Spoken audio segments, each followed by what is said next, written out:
Hello champions, welcome back to optimistic ji channel. तीसरे chapter को फिलहाल ख़त्म करने के बाद में हम अपने चौथे चैप्टर जो हमारा है British expansion and consolidation, British साम्राज्य का विस्तार और सुदृढ़ीकरण, ये जब हम पढ़ेंगे इस चैप्टर में तो हम ये देखेंगे कि कैसे अंग्रेज़ों ने अपने साम्राज्य का विस्तार भारत में किया था।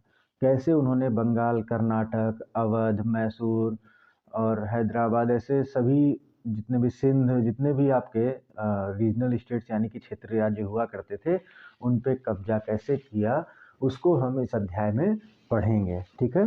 इन this lecture we will discuss the expansion of British power in India, how they conquer all the states of India like Bengal, Karnataka, Awadh, Hyderabad, and Mysore, Sindh, many were there. So we will discuss in this chapter. First of all, we should know the reason why the English were succeeded against Indian native rulers. तो यहाँ पे हम सबसे पहले ये देखना चाहेंगे कि ऐसे क्या कारण रहे जिनकी वजह से अंग्रेज़ भारत के जो राज्यों थे, भारत के जो शासक थे, उनको हराने में कामयाब रहे। उनके प्रमुख कारणों की हम यहाँ पे चर्चा सबसे पहले करेंगे। तो हमारी फर्स्ट जो हेडिंग है वो है factors responsible for British success in India. ब्रिटिशों की सफलता थी, जो ब्रिटिशर्स की सफलता थी, उसका कारण क्या था भारत में। तो सबसे पहले हम देखते हैं superior arms and military strategy. सबसे पहले हम क्या देखते हैं? सुपीरियर आर्म्स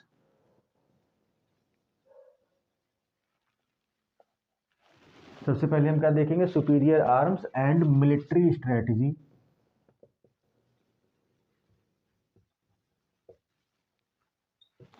हेडिंग सभी नोट डाउन करते चलिएगा, इम्पॉर्टेंट है हर एक हेडिंग, क्योंकि इनसे आप एक स्टोरी को समझने में, कॉन्सेप्ट को समझने में आसानी होगी, फैक्ट्स को याद करने में आसानी होगी, और सबसे बड़ी बात यह है कि मेंस के लिए जो आपको एक थ्योरेटिकल चीज़ें चाहिए होती हैं वो भी आपको यहाँ पे मिल जाया करेंगी। तो सबसे पहले हम देखेंगे superior arms and military strategy. तो सबसे पहली बात तो यही है कि the English arms such as muskets and cannons were superior in comparisons to Indian ammunitions of native rulers. This military superiority provided an edge to the British in the war with different Indian rulers. तो देखिए, सबसे पहली बात तो ये है कि जो उनके मस्कट्स और कैनन यानी कि जो वो तोप के वो गोले होते थे, बंदूक टाइप में, उनको मस्कट्स बोलते थे, ये सब चीज़ें बहुत ही उत्कृष्ट हुआ करती थी। भारत के जो उस समय के शासक थे उनके पास ऐसी सुविधाएं, ऐसे हथियार नहीं मौजूद थे, जिसकी वजह से जो ब्रिटिश होते हैं वो सक्सेस होते हैं। ये पहला रीज़न है। ठीक है। When we are discussing the reason behind the success of British in India, the first reason was superior arms and military strategy, and the second reason was military discipline and regular salary. So main reason was regular salary.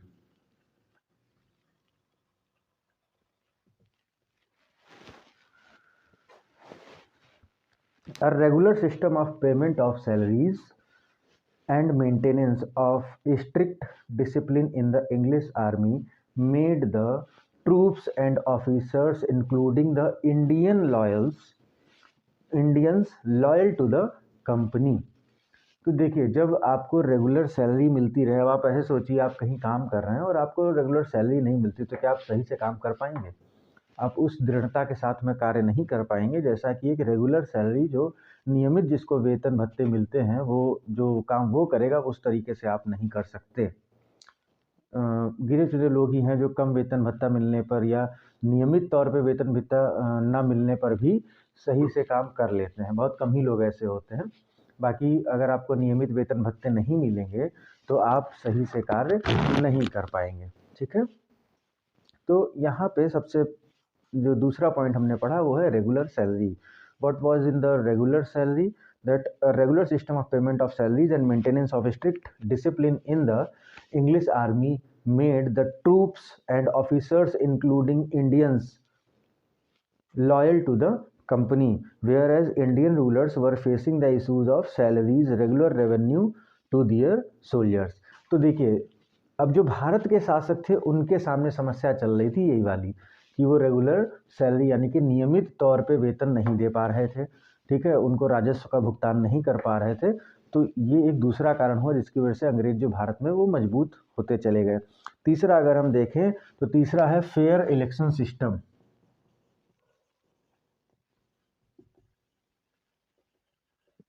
क्या है? Fair election system, ठीक है। यानी कि जो निर्वाचन होता था वो निष्पक्ष होता था, ठीक है। निष्पक्ष निर्वाचन पद्धति जो थी वहाँ पे अंग्रेजों की वो बहुत ही महत्वपूर्ण थी उनको भारत में सफलता दिलाने के लिए। अगर हम बात करें so the company officers and troops were selected on the merit, point to be noted, officers and troops were selected on the merit basis. They were subject to strict discipline and were aware of the objectives. But in the case of native rulers, recruitment was mostly based on the basis of caste and personal relations. This affect the competence of the Indian troops. देखिए Indians की अगर हम बात करें तो हम वो चाचा भतीजा वाला सिस्टम यहाँ चलता था कि अगर हम राजा हैं तो हमने अपने भाई को अपने भतीजे को हमने सेनापति बना दिया है, भले ही उससे योग्य लोग सेना में मौजूद हों फिर भी हम सेनापति अपने परिवार के किसी को बना दे रहे हैं, ठीक है। या हम देखते हैं कि अगर हम ये चीज़ समझें कि जो लोअर कास्ट का है अगर वो एक अच्छा योद्धा है फिर भी हम अपर कास्ट वाले को ही शामिल करते हैं एक अधिकारी के तौर पे। हम एक लोअर कास्ट के व्यक्ति को हम कभी भी उच्च पद पे नहीं लेके आते, हम एक अधिकारी के तौर पे नहीं लेकर आते। तो ये भी सबसे बड़ा कारण था। अंग्रेजों में क्या था, ना उनको कास्ट देखना है ना उनको कोई व्यक्तिगत संबंध देखना है, उनको देखना है कि कौन किस पोस्ट के लायक है उसको वो पोस्ट दे देनी है। तो ये भी एक बहुत बड़ा कारण था अंग्रेजों की जीत का। एक बार हम इंग्लिश में इसको समझ लेते हैं क्या है। That the company officers and troops were selected on the merit basis, they were subject to the strict discipline and were aware of the objectives. But in case of native rulers, recruitment was mostly based on the basis of caste and personal relations. This affected the competence of the Indian troops. After this, the most important point is the fourth point, that brilliant leadership and support of second line leaders. Brilliant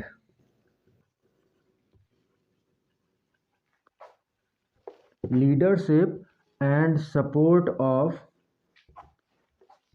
second line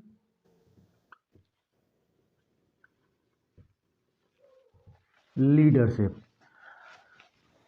We will see in this heading that Britishers had great leaders like Robert Clive, Warren Hastings, Elphinstone, Munro, Marcus, etc.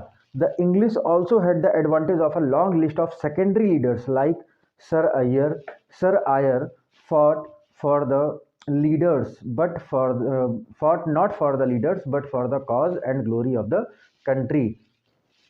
And the Indian side too had brilliant leaders like Hyder Ali, Tipu Sultan, Madhav Rao Sindhia, and Jaswant Rao Holkar, but they often lacked a team of second line trained personals. Moreover, the Indian leaders were fighting against each other and not against the British. The spirit of fighting for a united cause was not their motivation. Thus, they often supported the British against neighboring rulers. अब देखिए इसमें क्या है इस point में कि जो अंग्रेज है ना उनके पास बहुत महान महान लीडर्स थे। जैसे अगर हम बात करें तो उन महान लीडर्स में सबसे पहले हम नाम लेंगे कि रॉबर्ट क्लाइव, वारेन हेस्टिंग्स हैं, ठीक है, आपके मुनरो हैं, एल्फिंस्टोन हैं, मार्कस हैं, ये सभी आपके बहुत ही उम्दा लीडर्स, बहुत ही उम्दा नेतृत्वकर्ता हुआ करते थे अंग्रेजों के क्षेत्र में, अंग्रेजों के काफिले में। लेकिन इसके साथ ही साथ उनके पास सेकंड लाइन ऑफ लीडर्स भी थी, मतलब कि जो द्वितीय नेतृत्वकर्ता, जैसे हम लोग क्रिकेट में देखते हैं कैप्टन वाइस कैप्टन होता है, तो कैप्टन अगर अच्छा हो तो टीम अच्छी होती है, टीम अच्छे रिजल्ट देती है, लेकिन अगर वाइस कैप्टन भी अच्छा हो तो टीम और भी अच्छा रिजल्ट देती है। उसी तरीके से अगर आपके लीडर बहुत अच्छे हैं लेकिन आपके को लीडर यानी कि जो सेकंड लाइनअप होता है लीडर्स का वो भी अगर बहुत अच्छा है तो जाहिर सी बात है कि आप बहुत मजबूत होंगे। जैसे कि सर आयरकुट की अगर हम बात करें, वो सेकंड लीडर थे, ठीक है, वो फर्स्ट लीडर नहीं रहे कभी भी अंग्रेजों के, लेकिन उन्होंने कभी भी लीडर बनने के लिए या किसी लीडर के लिए कार्य नहीं किया। उन्होंने कार्य किया अपने देश की ग्लोरी, यानी जो उनका ब्रिटेन है उसकी ग्लोरी के लिए काम किया, उसकी उत्कृष्टता के लिए काम किया। भारत में भी बहुत अच्छे अच्छे लीडर हुए। अगर हम भारत के बहुत अच्छे अच्छे लीडर्स की बात करें तो वो थे हैदर अली, टीपू सुल्तान, माधवराव सिंधिया, जसवंत राव होलकर, और भी ऐसे बहुत से नाम आते हैं जो बहुत अच्छे लीडर रहे। तो फिर कमी कहाँ हुई? कमी हुई कि भारत के पास में सेकंड लाइन लीडर्स नहीं थे, यानी भारत के कैप्टन तो बहुत अच्छे थे लेकिन उनके पास अच्छे वाइस कैप्टन नहीं थे, तो जिसकी वजह से भारतीय जो है वो अंग्रेजों के आगे कमज़ोर पड़ जाते हैं और अंग्रेज भारत में अपने प्रसार को आगे लेके जाते हैं, अपना प्रसार और बढ़ाते हैं, ठीक है। और सबसे बड़ी बात तो ये थी कि इंडिया में इंडियंस जो थे वो यूनाइटेड नहीं थे, वो आपस में ही लड़ रहे थे। तो जब आप आपस में लड़ रहे हैं तो जाहिर सी बात है कोई ना कोई तीसरा आके फ़ायदा आपका उठा ही लेगा। ये इतिहास में हमको सबसे बड़ी सीख मिलती है। इतिहास हम लोग क्यों पढ़ते हैं आपको पता है? इतिहास पढ़ने का कारण क्या होता है? इतिहास हम लोग को क्यों पढ़ाया जाता है? कि जिससे हमको ये पता चले कि हम पास्ट में हमने किस प्रकार की गलतियाँ की हैं और उन गलतियों से सीख के हम आगे उसको अप्लाई करते हैं कि हमें ये गलतियाँ अब दोबारा नहीं करनी है। तो यहाँ पे हमको सीखने को मिला अंग्रेज़ों का जो भी काल रहा उससे हमको सबसे पहली चीज़ तो यही सीखने को मिली कि कभी भी हमें आपस में नहीं लड़ना चाहिए, क्योंकि उसका फ़ायदा हमेशा बाहर वाले उठा लेंगे, ठीक है। चाहे वो आपके घर की बात हो या आप किसी भी क्षेत्र में अगर ऐसी बात करें जहाँ पे आपस में अगर मतभेद हो तो जाहिर सी बात है कि वहाँ पे फ़ायदा दूसरा कोई उठाएगा। After that we will discuss the fifth important point, that a strong financial backup. Strong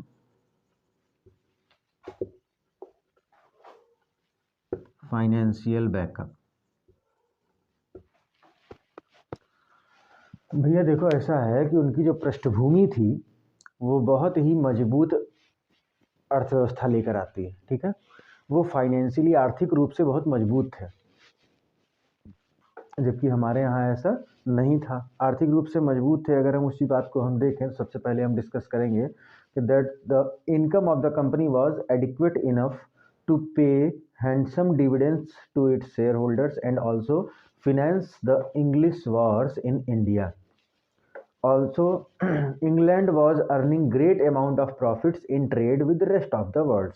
This strong financial position of the company provided an added advantage for the success of military campaigns in India. तो हम यहाँ पे ये देखते हैं कि जब उनको एक मजबूत बैकअप मिला हुआ है तो वो अपने शेयर होल्डर्स को भी एक अच्छा खासा डिविडेंड यानी कि लाभांश पहुँचा पाते हैं। और जो भारत में युद्ध हो रहे हैं, अंग्रेज लड़ाई कर रहे हैं, तो लड़ाई जब होती है तो वहाँ पे जो है हमें आर्थिक मजबूती चाहिए होती है, क्योंकि वहाँ पे हमें ज़रूरत पड़ती है। और जब आप आर्थिक रूप से मजबूत हैं तो जाहिर सी बात है कि आपको वॉर में फ़ायदा मिलना ही मिलना है, ठीक है। जैसे अगर आप छोटा सा एग्जांपल समझें, अगर जब हमारी कभी लड़ाई होती है तो जो व्यक्ति निहत्था है उसको कोई पैसे नहीं खर्च करने हैं, लेकिन अगर कोई व्यक्ति उस लड़ाई में बंदूक का गन का प्रयोग करे तो उसको गन खरीदनी है, ठीक है, उसको बुलेट खरीदनी है। तो क्या होगा, यहाँ पे उसको पैसा इन्वेस्ट करना होगा। और आप पैसा किसी भी लड़ाई के लिए इन्वेस्ट कब कर सकते हैं? जब आपके पास पैसा हो। पैसा ही नहीं तो इन्वेस्ट कैसे करेंगे? अब आपको लड़ाई करनी है, आपके सामने वाले को आप देख रहे हो कि वो उसके पास धारदार हथियार है, लेकिन आपके पास तो पैसे ही नहीं है हथियार खरीदने के, तो आप तो ऐसे ही लड़ जाएंगे। या तो आप पहले ही हाथ जोड़ के माफ़ी मांग लेंगे, लड़ाई नहीं करेंगे, और अगर लड़ाई करेंगे तो आप निहत्थे लड़ेंगे क्योंकि आपके पास पैसे नहीं है, आप आर्थिक रूप से इतने मजबूत नहीं हैं कि आप हथियार खरीद सकें। तो इसमें फ़ायदा को किसको होगा? जिसके पास पैसे हैं, जो हथियार खरीद सकता है। So that was the reason behind their success. After it, we will see that these were the 5 major factors which were responsible for British success in India. तो इसको यहाँ इतना समझने के बाद हम अब सीधे आते हैं बंगाल कॉन्क्वेस्ट पे, ठीक है, बंगाल विजय पे, जिसमें आपको देखना होगा प्लासी का युद्ध और बक्सर का युद्ध। After reading these factors we will come to the next topic, which is the conquest of Bengal. In this topic we will discuss that how Britishers conquer the Bengal, and we will discuss majorly two wars here, two battles. That one was the Battle of Plassey and the second one was Battle of Buxar. And between these two battles, we will discuss Battle of Bidara. So we will start here. The topic is Conquest of Bengal.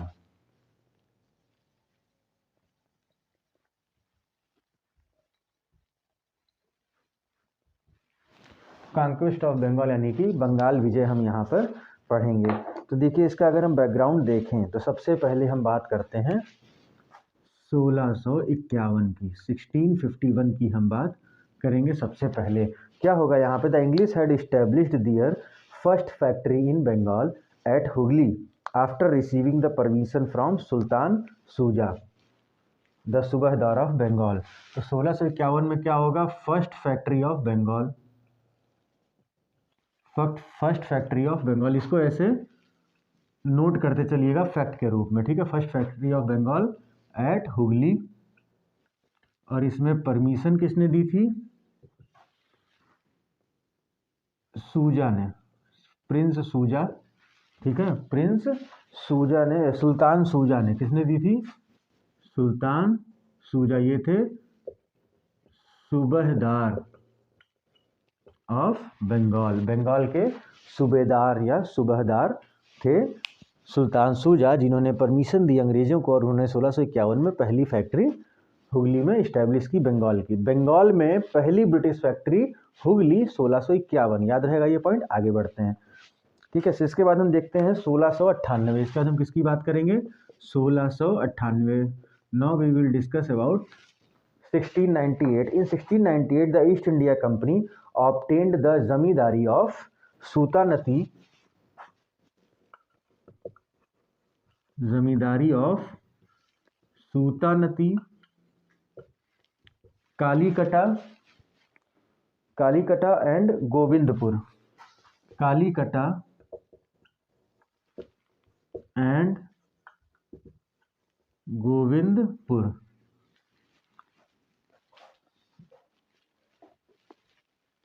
They obtained the zamindari of Sutanuti, Kalikata, Govindpur from subedar Azeem Shah,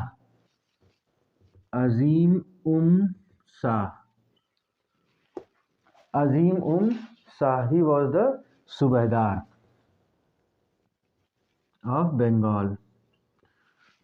All the things we are discussing here is only related with the Bengal because the topic is conquest of Bengal.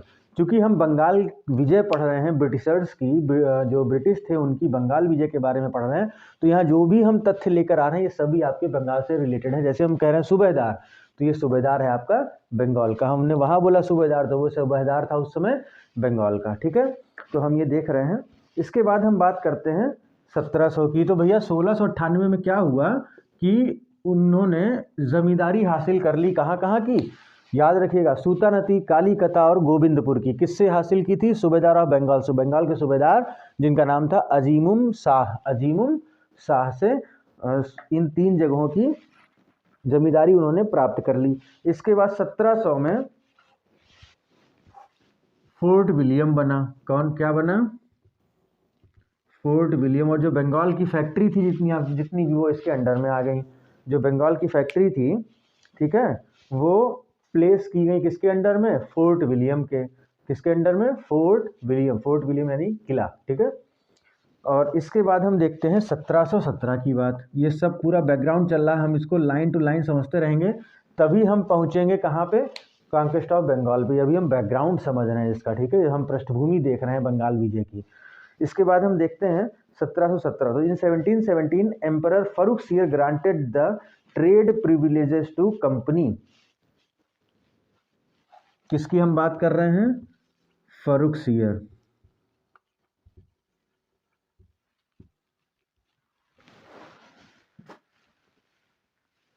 In some previous lecture we have discussed the 1717 incident regarding Farrukhsiyar. Farrukhsiyar issued a firman to Britishers, and what were the points of that firman, that they got some privileges in trade.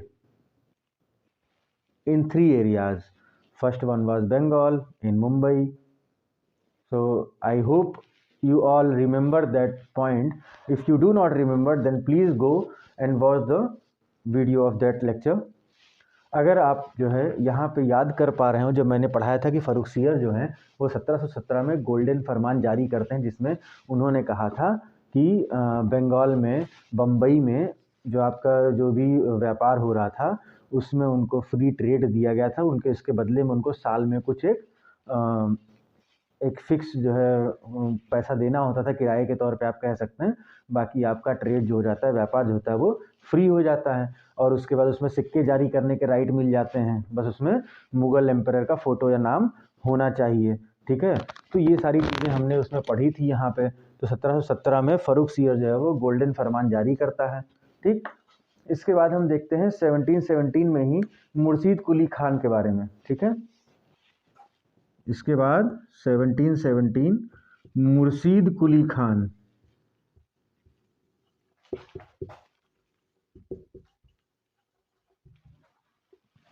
जब हम मुर्शीद कुली खान के बारे में देखते हैं तो क्या है, मुर्शीद कुली खान जो कि दीवान और सूबेदार थे बंगाल के, उन्होंने अपने आप को नवाब घोषित कर दिया, ठीक है। In 1717 Murshid Quli Khan declared himself as the nawab of Bengal. इन्होंने अपने आप को बंगाल का नवाब जो है वो घोषित कर दिया।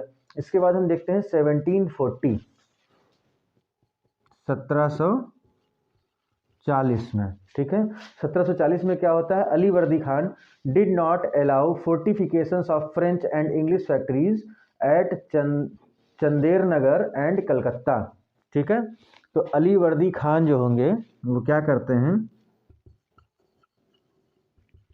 ये रिफ्यूज़ कर देते हैं factories,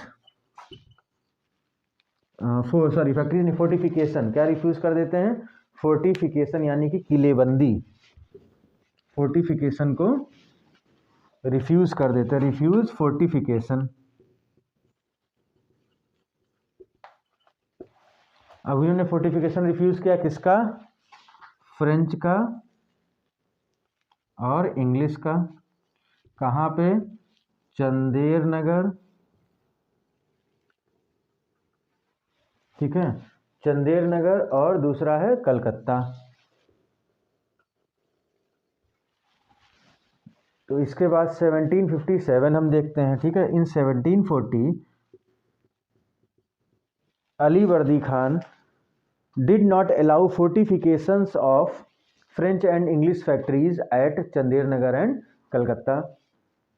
in 1757 Sirajuddaulah became nawab of Bengal. कौन बनेगा, सिराजुद्दौला, ठीक है।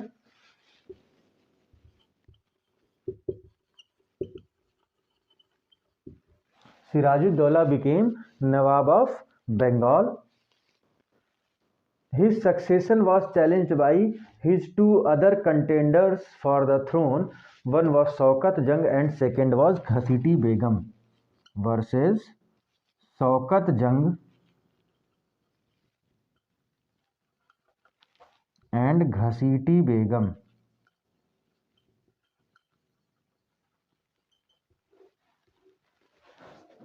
Shaukat Jung was the Faujdar of Purnia and Ghasiti Begum was the daughter of Ali Vardi Khan.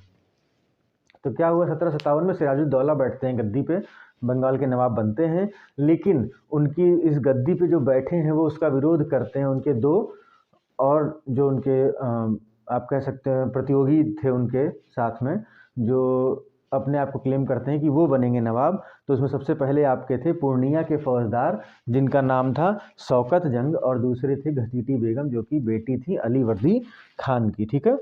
Ali Vardi Khan जिन्होंने क्या बोलते हैं अपने आप को मतलब अली वर्दी खान जो आपके वहाँ के बंगाल के नवाब बने थे, उनकी बेटी थी घसीटी बेगम, ठीक है। फिर अब यहाँ पे शुरू होता है बैटल ऑफ प्लासी के बारे में। इन सारी चीज़ों को वीडियो पॉज करके नोट करिए, जिससे हम आगे बढ़ें और बैटल ऑफ प्लासी के बारे में पढ़ें, ठीक है। वीडियो पॉज करके नोट कर लीजिएगा और कोशिश किया करिए कि जब हम बोल रहे होते हैं उसी समय जो इम्पोर्टेंट पॉइंट है उनको नोट कर लिया करें। क्योंकि ये सारी चीज़ें एग्ज़ाम पॉइंट ऑफ व्यू से बहुत ज़्यादा इंपॉर्टेंट हैं और हम नहीं चाहते कि आपकी कोई भी चीज़ ऐसी छूटे जिससे एग्ज़ाम में आपका क्वेश्चन आप ना कर पाएँ। ठीक है, थोड़ा सा डीप में जाके भी पढ़ाना पड़ता है, थोड़ा सा डीप में आप लोगों को समझाना पड़ता है। उसका रीज़न सिर्फ इतना है कि हम किसी भी हाल में ये नहीं चाहते कि जो टॉपिक हम पढ़ा चुके हैं उससे आया हुआ क्वेश्चन आपका गलत हो। तो अब हम देखेंगे बैटल ऑफ प्लासी। इस कॉन्क्वेस्ट ऑफ बंगाल में हम इसके अंडर में देखेंगे बैटल ऑफ प्लासी।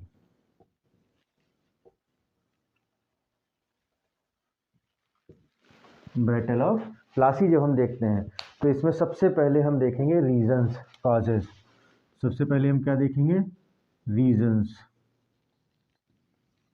कारण। बैटल ऑफ प्लासी, प्लासी के देखिए कारण क्या थे।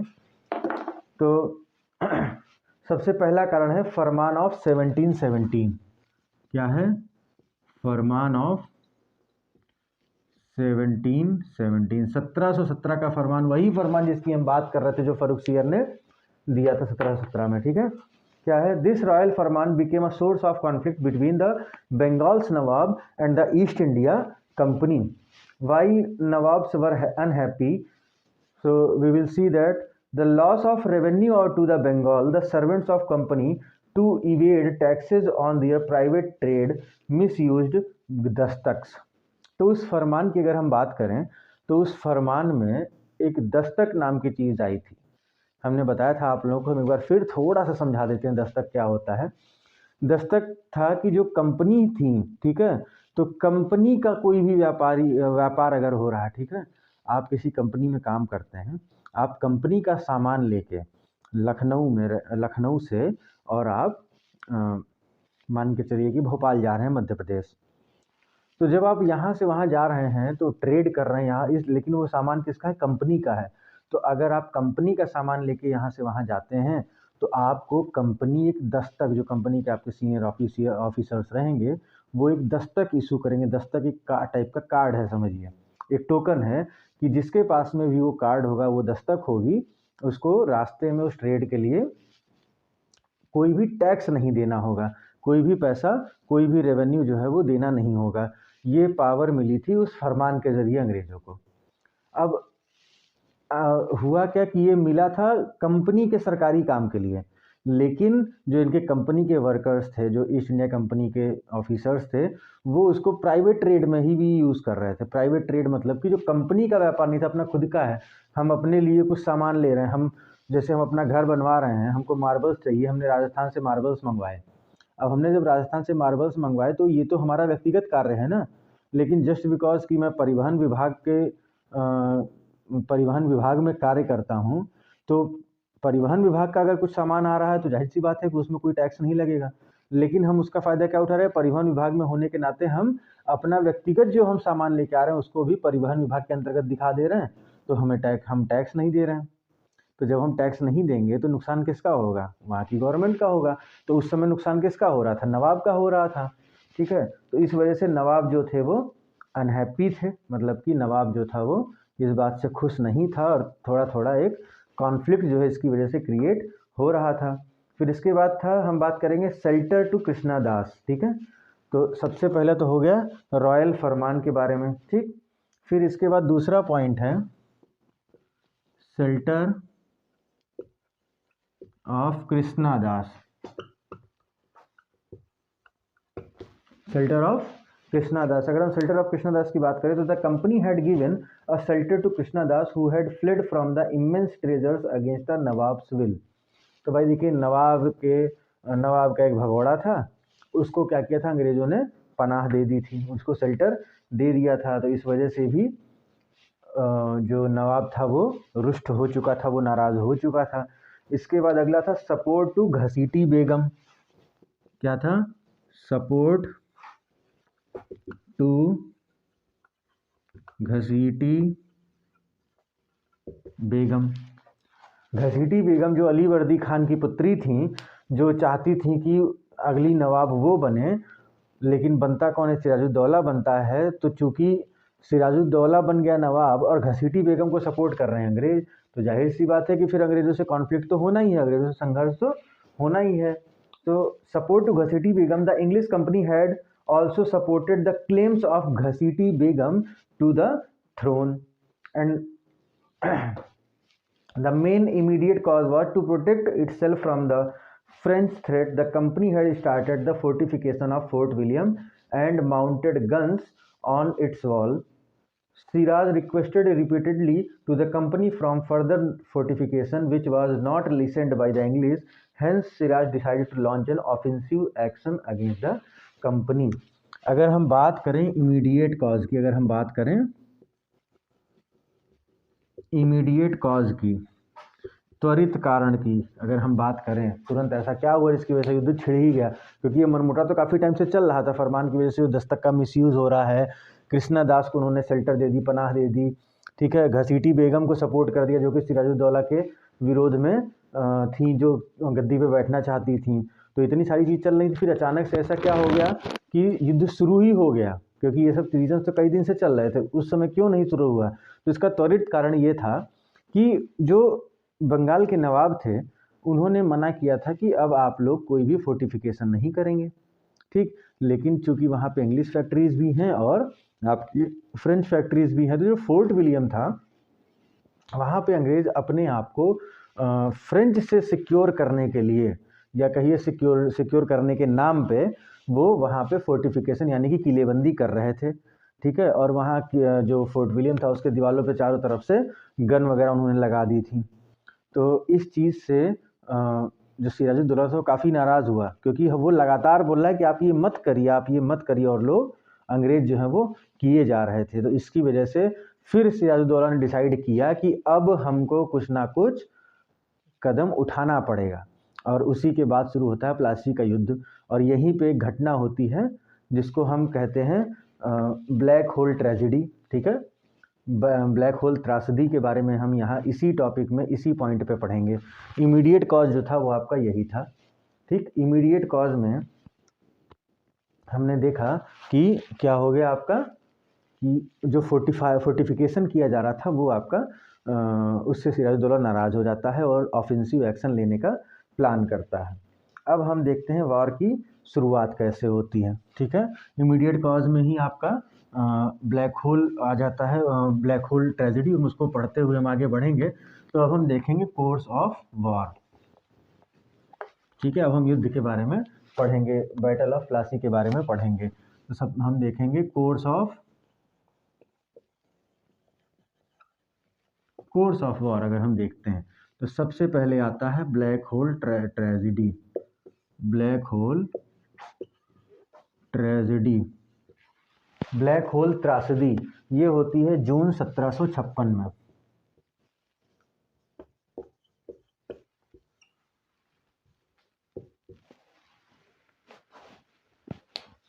जो आपका सिराजुद्दौला था वो 1756 में ही नवाब बना था बंगाल का। 1757 में ही सिराजुद्दौला आपका बंगाल का नवाब बना था। अब होता क्या है, 15 जून 1756 को, कब, यहाँ पे अगर हम बात करें तो हम 15 जून की अगर हम बात करते हैं तो 15 जून को क्या हो रहा है 1756 को, कि जो सिराजुद्दौला उसने फोर्ट विलियम को घेर लिया। अभी हमने आपको बताया था इमीडिएट कॉज में क्या हुआ था कि वो लोग फोर्टिफिकेशन कर रहे थे, बंदूक वगैरह लगा दी थे दीवार पे, ये मना कर रहा था, फिर भी वो नहीं मान रहे थे। तो ये जब गुस्से में जो ऑफेंसिव एक्शन लेने का प्लान करता है तो वो क्या करता है, 15 जून को जो फोर्ट विलियम है उसको चारों तरफ से घेर लेता है। अब जब वो चारों तरफ से घेर लेता है तो क्या होगा, वहाँ पे गवर्नर रोजर ड्रेक थे और कुछ उसके आदमी थे। कौन थे? Governor Roger Drake. क्या नाम था? Governor Roger Drake. और उनके कुछ आदमी वो क्या करते हैं, वो वहाँ से जो पीछे का दरवाजा है वहाँ से भाग जाते हैं और फुल्टा नामक जगह पे शरण लेते हैं। किस जगह पर शरण लेते हैं तो देखिए ये चीज़ नोट करिएगा। 15 जून को उन्होंने क्या किया, घेरा। किसको घेरा? फोर्ट विलियम को 15 जून को उन्होंने घेर लिया। और वहाँ से गवर्नर रोजर ड्रेक, यहाँ पे अगर हम बात करें तो surrounded fort William, surrounded fort William, और यहाँ से रोजर ड्रेक जो हैं, रोजर ड्रेक ये भाग लेते हैं कहाँ, ये भाग लेते हैं फुल्टा नामक जगह पे, कहाँ पे, और वेट करते हैं मद्रास से हेल्प आने के, ठीक है। फुल्टा नामक जगह है, वहाँ पे भाग लेते हैं governor Roger Drake. Governor Roger Drake ये क्या थे, गवर्नर थे, ये भाग गए और मद्रास से हेल्प आने का वेट कर रहे हैं। और the Nawab captured the fort on 20 जून, और 20 जून को कैप्चर कर लेते हैं, ठीक है। कब कैप्चर करते हैं, 20 जून को। कब सराउंड किया था, कब घेरा था, 15 जून को। 15 जून को घेरा और 20 जून को उस पर कब्जा कर लिया, किस पे, फोर्ट विलियम पे। And renamed Calcutta as Alinagar and placed it under the charge of Manikchand. अब यहाँ पे क्या होगा, कलकत्ता का नाम जो है वो चेंज हो जाएगा। कलकत्ता का नाम चेंज करके वो क्या कर देंगे, अलीनगर। क्या नाम कर दिया, अलीनगर। अलीनगर नाम कर दिया, और ये किसके अंडर में चला गया, मणिकचंद के। किसके, मणिकचंद। मणिकचंद के अंडर में अलीनगर कर दिया, मतलब कहा कि आप इसकी देखभाल करिए कलकत्ता को, ठीक है। उसका नाम रखा Alinagar. The force of Siraj imprison the commander John हॉवेल, ठीक है। किसको इन्हें इम्प्रिजन किया था, इम्प्रिजन मतलब जेल में बंद किया था। Imprison John हॉवेल and other 145 Englishman. John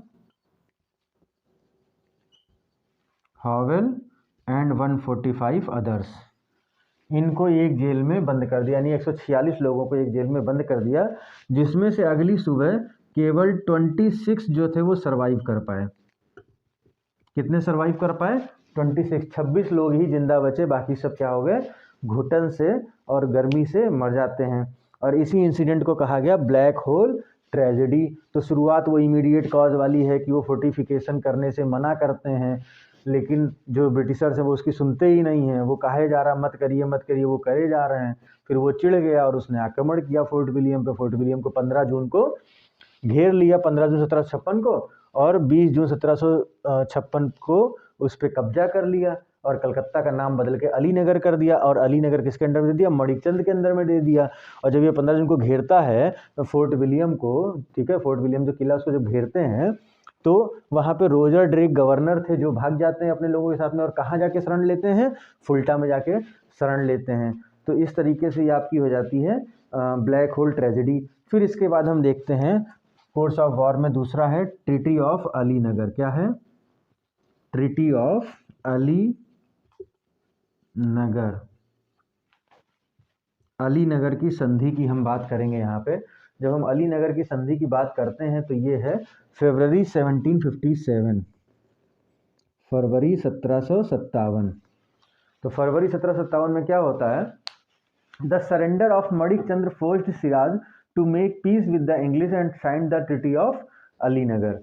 मणिकचंद्र जो हैं वो सरेंडर कर देते हैं, ठीक है, आत्मसमर्पण कर देते हैं अंग्रेजों के सामने, जिसकी वजह से सिराज को अलीनगर की संधि करने पे, मतलब जो ये इंसिडेंट जो है वो अलीनगर की संधि करने पर उसको मजबूर कर देता है। भाई जिसके अंडर में आपने दिया उसी ने सरेंडर कर दिया, तो फिर क्या ही आप लड़ पाएंगे। अब ट्रीटी ऑफ अलीनगर में क्या होता है, the nawab restored to the English their former trade privileges, grant permission to fortify Calcutta, ठीक है, grant permission to fortify Calcutta. Nawab will pay compensation to the English for their issues. However, Robert Clive wanted to change the Nawab and forced Sirajuddaulah to fulfill all the demands of English. Hence, the war became inevitable. तो देखिए अब अलीनगर की संधि में क्या हुआ, अब यहाँ पे किसके अंडर में उसने दिया था सिराजुद्दौला ने कलकत्ता को, यानी अलीनगर को किसके अंडर में किया था, तो इसने किया था मणिकचंद के अंडर में। अब मणिकचंद्र ने कर दिया भैया अंग्रेजों के सामने सरेंडर। अब जब अंग्रेजों के सामने सरेंडर कर दिया तो सिराज के सामने कोई और कुछ बचा ही नहीं, उसको मजबूरी में अंग्रेजों के साथ में संधि करनी पड़ी, और उस संधि को बोलते हैं अलीनगर की संधि। और कब होती है, तो फरवरी 1757 में अलीनगर की संधि आपकी होती है, ठीक, फरवरी 1757 में अलीनगर की संधि होती है। और उस संधि में क्या है कि जो नवाब है वो अंग्रेजों की जो पुरानी स्थिति थी उस पर उनको वापस कर देगा, ठीक है, और कलकत्ता की किलेबंदी करने की परमिशन इस संधि के अंतर्गत जो है नवाब ने दी। और इसके बाद क्या था कि जो ये अंग्रेजों का नुकसान हुआ उसके चलते कुछ हर्जाना भी नवाब इन लोगों को देगा। ये थी आपकी अलीनगर की संधि फरवरी 1757। अब इसके बाद हम देखते हैं कि हुआ क्या कि इतना सब कुछ होने के बाद भी रॉबर्ट क्लाइव जो था वो बहुत दुष्ट था। उसका दिमाग में ये था कि भैया देखो ऐसा है कि अब हमको सिराजुद्दौला को नवाब के पद से हटाना ही पड़ेगा, हमारे पास और कोई ऑप्शन नहीं है। तो अब इसके बाद होता है बैटल ऑफ प्लासी। 23 जून हम कहाँ पहुँच चुके हैं, फरवरी 1757 में हम पहुँच चुके हैं। और इसके बाद आपका आता है battle of Plassey. Course of war में आपका तीसरा पॉइंट है बैटल ऑफ प्लासी। यहाँ तक चीज़ें आप लोगों को समझ में आ रही होंगी और शायद थोड़ा टाइम टेकिंग आपको लग रहा है, लेकिन एक बार सोच के देखिए कि जिस डिटेल में मैं बता रहा हूँ क्या ये उस डिटेल में आपको कहीं और अवेलेबल है। क्योंकि अगर हम समय कम करते हैं, अगर हम आपके लेक्चर्स छोटे करते हैं तो क्या हम इस डिटेल में आपको पढ़ा पाएंगे? फिर हम भी और लोगों की तरह वो मास्टर वीडियो बना के 3 घंटे 6 घंटे मॉडर्न हिस्ट्री कंप्लीट कर देंगे, आप लोगों से लाखों में व्यूज़ ले लेंगे। और जब लाखों में व्यूज़ आ जाएंगे तो हमारा तो अपना काम निकल जाएगा। नुकसान किसका होगा? नुकसान आपका होगा। नुकसान आपका इसलिए होगा क्योंकि आपने तो शॉर्ट में पढ़ा, आपको तो उतना डीप में पता ही नहीं है। और एग्ज़ाम में शॉर्ट में पढ़ा हुआ हमेशा आपको केवल एक अच्छे नंबर तक पहुंचा सकता है, लेकिन आपको क्वालिफाई नहीं करवा सकता है। तो आप तो इस आत्मविश्वास में हैं कि आपका तो पूरा हिस्ट्री तैयार हो गया, आपने अपने घर में बोल दिया कि अरे मेरी मॉडर्न हिस्ट्री पूरी तैयार है, मॉडर्न हिस्ट्री से तो बहुत क्वेश्चन आते हैं और इससे आए हुए क्वेश्चन तो मेरे गलत ही नहीं होंगे। और हुआ क्या, एग्ज़ाम में आए 10 क्वेश्चन, उसमें से आपको 5 ही आ रहे हैं और 5 में से 4 आप सही किए, एक धोखे से गलत हो गया। या 4 पे श्योर हैं, एक पे आप श्योर ही नहीं हैं। और 5 तो आपको पता ही नहीं कि ये एग्ज़ाम ये टॉपिक भी था मेरे कोर्स में, या ये टॉपिक तो हमने पढ़ा था यार, ये पॉइंट तो आया ही नहीं। तो हम नहीं चाहते कि आपकी वो स्थिति बने। तो डिटेल में पढ़िए, टाइम लेके पढ़िए, जल्दबाजी में पढ़ाई मत करिए। वो 3 घंटे 4 घंटे में मत पढ़िए, आप पढ़िए पूरी एक प्रॉपर स्ट्रेटजी के साथ में पढ़िए। आप लोग कोचिंग जब ज्वाइन करते हैं तो वहाँ 3 घंटे के लेक्चर्स होते हैं और 30-40 लेक्चर में आपकी मॉडर्न हिस्ट्री कंप्लीट होती है, यानी कि 90 से 100 घंटे। तो ऐसा कौन सा टीचर आ गया जो वो 90 से 100 घंटे की पढ़ाई आपको 4 घंटे में, 6 घंटे में, 8 घंटे में करा दे रहा है? तो इस चीज़ पे मत जाइए। अगर अपना भविष्य बनाना चाहते हैं तो चीज़ों को डीप में पढ़िए, शॉर्ट वाली पढ़ाई करना छोड़ दीजिए। ये मेरी हम्बल रिक्वेस्ट है। बाकी आप इतने समझदार हैं कि आपको क्या करना है और क्या नहीं करना है। हम आगे बढ़ते हैं अपने लेक्चर में। तो हम अब देखेंगे कोर्स ऑफ वॉर में तीसरा पॉइंट है battle of Plassey. Battle of Plassey. Battle of Plassey आपकी होती है 23 जून 1757। 23 जून 1757 को आपकी होती है बैटल ऑफ प्लासी। तो बैटल ऑफ प्लासी क्या है? On the 23 June 1757 the armies met at Plassey, but prior to war, Robert Clive joined the hands with the nobles such as Mir Jafar, Manik Chandra, Amir Chand, Jagat Seth, Khadim Khan, etc. तो क्या होता है कि 23 जून को दोनों जो आपकी यहाँ पे पार्टी हैं बैटल ऑफ प्लासी में, एक तो आपके अंग्रेज हैं, दूसरे आपका नवाब ऑफ बंगाल हैं। तो ये दोनों की सेना जो है वो मिलती है प्लासी में 23 जून को। लेकिन ये युद्ध जो है ना शुरू होने से पहले ही नवाब हार चुका था। क्यों हार चुका था हम आगे देखते हैं। तो होता क्या है कि जो आपके रॉबर्ट क्लाइव थे, ठीक है, जो लीड कर रहे थे अंग्रेज़ों को, उन्होंने पहले ही इसके जो ये सिराजुद्दौला है, इसके जो वफादार थे उनसे हाथ मिला लिया था, ठीक है, उनको अपने में शामिल कर लिया था। कौन कौन से थे? ठीक है, Robert Clive joined the hands, Robert Clive joined hands मतलब हाथ मिला लिया था विद हिज नोबल्स एज कौन कौन से? अगर हम देखें सबसे पहले आपका सबसे इंपॉर्टेंट आता है मीर कासिम। कौन था? Mir Qasim. He was the Mir Bakshi. He was the Mir Bakshi. What is Mir Bakshi? Mir Bakshi means commander in chief. Mir Bakshi means commander in chief. अब सोचिए, आपका सेनापति ही जब अगर किसी सामने वाले जिससे आप युद्ध लड़ रहे हो उससे हाथ मिला लिया तो आप क्या ही युद्ध लड़ेंगे, जीतने की बात तो बहुत दूर की, आप लड़ भी नहीं सकते। फिर इसके बाद में अगले थे मणिक चंद्र, ठीक है, दूसरे आपके थे मणिक चंद्र। चंद, इन्होंने भी हाथ मिला लिया अंग्रेजों से। इसके बाद आपके थे अमीर चंद। अगला कौन है? अमीर चंद। और अमीर चंद कौन थे? ये रिच मर्चेंट थे। मणिक चंद्र के बारे में आप पहले ही पढ़ चुके हैं कि वो कलकत्ता को उनके अंडर में सौंप दिया था सिराजुद्दौला ने। और क्या है? Jagat Seth, biggest banker of Bengal of that time. Jagat Seth, biggest banker of Bengal. और खादिम खान, और कौन है? Khadim Khan commanded a large number of nawab troops. Khadim Khan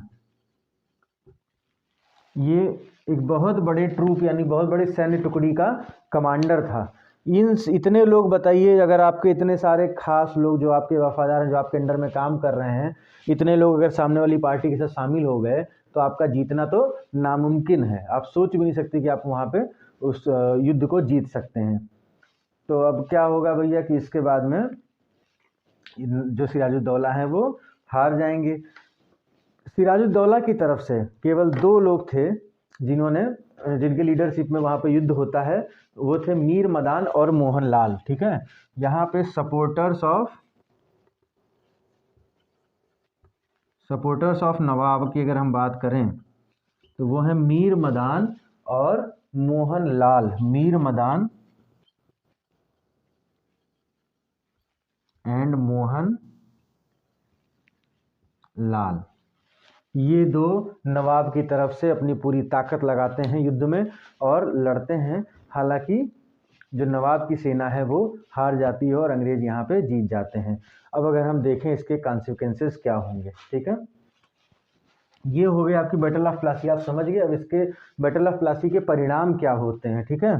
परिणाम देखेंगे और उसके बाद हम देखेंगे प्रभाव। ये सारी चीज़ें आप लोग नोट करते चलिएगा, सब एक एक लाइन आपके एग्ज़ाम के लिए इम्पॉर्टेंट है, कुछ भी आपको यहाँ पे छोड़ना नहीं है। एक तो ये ठंड में सही से साफ़ नहीं होता है, गर्मी में बहुत इजीली जो है वाइप हो जाता है, बट ठंड में बहुत दिक्कत होता है, ताकत लगानी पड़ती है, टाइम लगता है। आप लोग भी कह रहे होंगे कि कितनी देर से रफ़ी कर रहे हैं, ये बोर्ड नहीं वाइप कर पा रहे हैं। तो हम देखते हैं कॉन्सिक्वेंसेस यानी कि परिणाम क्या होंगे भैया, क्या परिणाम होते हैं। परिणाम यानी कि कॉन्सिक्वेंसेस। सबसे पहले मीर जाफर बन गए। सबसे पहले मीर जाफर बन गया कौन? क्या? नवाब ऑफ बंगाल। मीर जाफर क्या बनेगा? ओ, मैंने आप लोगों को गलत पढ़ा दिया, माफ़ी चाहूँगा उसके लिए।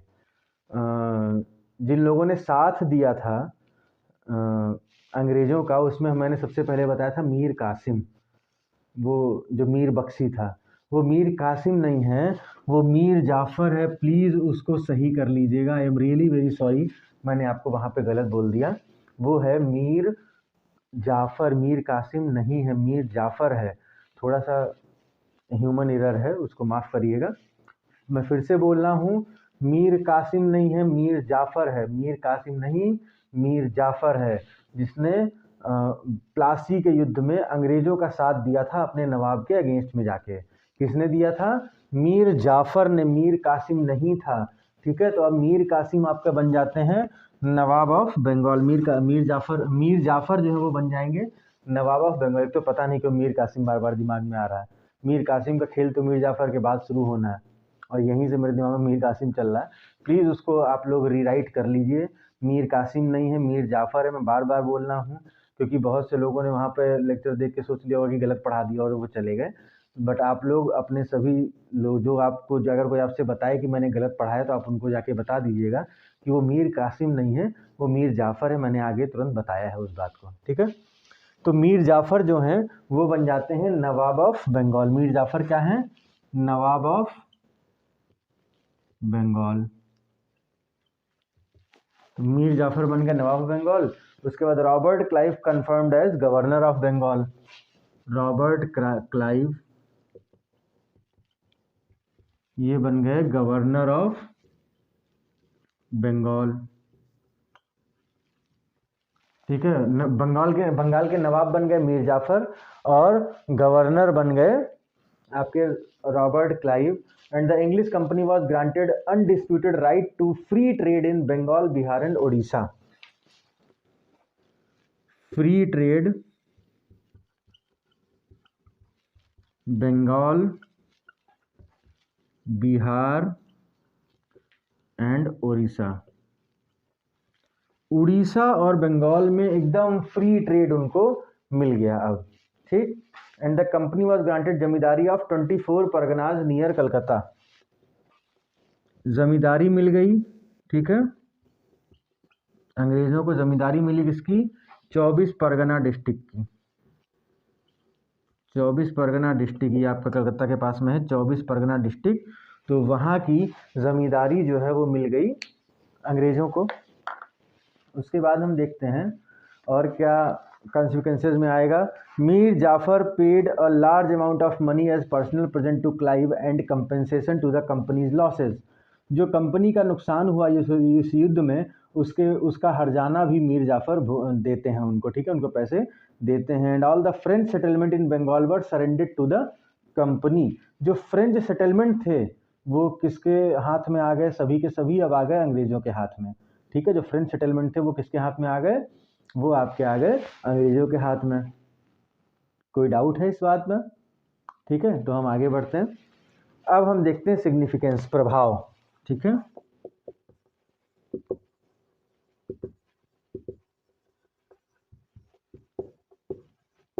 अगर हम सिग्निफिकेंस की बात करें, the British emerged as king maker in Bengal. The British emerged as king maker in Bengal. कोई दिक्कत? अब वो क्या बन गए? किंग मेकर बन गए भैया अब अंग्रेज बंगाल में। ठीक है, and the battle of Plassey was the first political victory of English in India. अगर हम देखें तो पहली राजनीतिक विजय अंग्रेजों की है प्लासी का युद्ध। इसको नोट डाउन करिए, बहुत ही इंपॉर्टेंट पॉइंट है। अंग्रेजों की पहली राजनीतिक विजय किसे कहा जाता है? तो प्लासी का युद्ध कहा जाता है। विच battle was the first political victory of English in India? So the answer will be the Battle of Plassey of 1757, which was fought on 23rd June 1757 between Sirajuddaulah and Britishers, East India Company, and who was leading the East India Company? Robert Clive. And the second significance was Mir Jafar was appointed as Nawab by the British, which shows the real power was in hands of the company. तो मीर जाफर को बंगाल का नवाब किसने बनाया है? East India company ने बनाया। यानी कि अब रियल पावर किसके हाथ में दिख रही है? अंग्रेजों के हाथ में दिख रही है। And change in position of the company. Before Plassey the East India company was merely a trading company, but after the Plassey the company established its monopoly over Bengal trade and wiped out the French and the Dutch companies. French और Dutch company को Britishers जो है वो बंगाल से एकदम बाहर कर देते हैं और इससे पहले जो एक कंपनी के रूप में वहाँ था वहाँ पे वो अपना एकाधिकार स्थापित कर लेते हैं। बंगाल के पूरे व्यापार पे अब एकाधिकार हो जाता है अंग्रेजों का। और फ्रेंच और डच को ये उखाड़ के बाहर फेंक देते हैं। और अगला है the resources under British control. The victory of East India Company in the battle of Plassey placed all the economic resources of Bengal under the purview of the English. तो जितने भी बंगाल के आपके रिसोर्सेज थे वो सब किसके अंडर में चले गए? बंगाल के सारे संसाधन किसके अंडर में चले गए? वो चले गए हैं अंग्रेजों के हाथ में। तो इस तरह से आपका प्लासी का युद्ध जो है वो समाप्त होता है। और कल हम मिलते हैं जिसमें हम आपको बक्सर का युद्ध यानी कि बैटल ऑफ बक्सर पढ़ाएंगे। और बैटल ऑफ बक्सर कंप्लीट करने के बाद में हम देखेंगे जो डुअल सिस्टम ऑफ गवर्नमेंट है 1765 से 1772, 1765 से 1772 तक जो डुअल गवर्नमेंट की बात होती है, डुअल सिस्टम ऑफ गवर्नेंस की, हम वो देखेंगे। और फिर हम आगे बढ़ते हैं, हम देखते हैं कल हम आपको और क्या-क्या बता सकते हैं। हम कोशिश करेंगे कि जो मैसूर जीता था अंग्रेज़ों ने, ठीक है? आंग्ल-मैसूर वॉर जो है, आंग्ल-मैसूर युद्ध, हम उसको आपको पूरा ख़त्म करवा दें, जिससे कि हम उसके नेक्स्ट लेक्चर में मराठा पे आ जाएँ। तो ये तो था आज का लेक्चर। और प्लीज़ शॉर्ट में पढ़ने के चक्कर में अच्छे कंटेंट को मिस मत करिए। मेरे कंटेंट थोड़े लंबे हैं, लेकिन जो भी टॉपिक आप पढ़ रहे हैं उससे बाहर क्वेश्चन नहीं आना है। कोई भी क्वेश्चन अगर उस टॉपिक से आएगा तो आप 100% उसको कर लेंगे। और सिविल सर्विसेज की पढ़ाई शॉर्टकट से नहीं होती, सफलता का कोई शॉर्टकट नहीं है। तो जुड़े रहिए चैनल के साथ में, सब्सक्राइब करिए, लोगों को शेयर करिए। जो भी चीज़ें हम दे रहे हैं वो अपने आप में बेस्ट हैं। और भी कोई हेल्प चाहिए तो हर बार की तरह मैं इस बार फिर आपको वही अपना नंबर रिपीट कर रहा हूँ, जिस पे आप व्हाट्सएप पे टेक्स्ट या टेलीग्राम पे टेक्स्ट कर सकते हैं। कॉल ना करिएगा, परेशानी होती है हमें। नंबर है 8368616092, 8368616092, 8368616092, 8368616092। जो भी कुछ आपकी क्वेरीज हैं उनको आप पोस्ट करिए वहाँ पे as a voice message, as a text message on the WhatsApp और टेलीग्राम। जुड़े रहिए। ये कल हम आपका बैटल ऑफ बक्सर कंप्लीट करके और हम आपके मैसूर पे आ जाएंगे, ठीक है? तो चलिए मिलते हैं नेक्स्ट लेक्चर में। वीडियो को लाइक कर दीजिए और भी अपने दोस्तों से शेयर कर दीजिए। चैनल को अगर सब्सक्राइब नहीं कर रखा है तो उसको सब्सक्राइब कर दीजिए। केवल 65% लोग हमारे व्यूअर्स ऐसे हैं जिन्होंने चैनल को सब्सक्राइब कर रखा है। 35 तो ऐसे हैं कि वो हमारी वीडियोज़ देखते हैं बट उन्होंने सब्सक्राइब नहीं किया है। प्लीज़ यार सब्सक्राइब कर लीजिए। इस सब्सक्राइब करने में क्या ही चला जाएगा। खैर ठीक है, हो सकता है आपको कंटेंट ना पसंद आ रहा हो तो कोई दिक्कत नहीं, आप सब्सक्राइब नहीं भी करेंगे तो चलेगा। लेकिन हाँ, कम से कम वीडियो देखिए, आपका फ़ायदा हो जाए, आपका जो टॉपिक है वो अच्छी तरीके से कंप्लीट हो जाए। इसके अलावा अगर आप सब्सक्राइब नहीं करते हैं, लाइक नहीं करते हैं, शेयर नहीं करते हैं तो ठीक है, रिक्वेस्ट करना मेरा काम है, नहीं करना वो आपका काम है। आप करें कि ना करें वो आपकी इच्छा है। चलिए मिलते हैं कल आपसे। Thank you very much.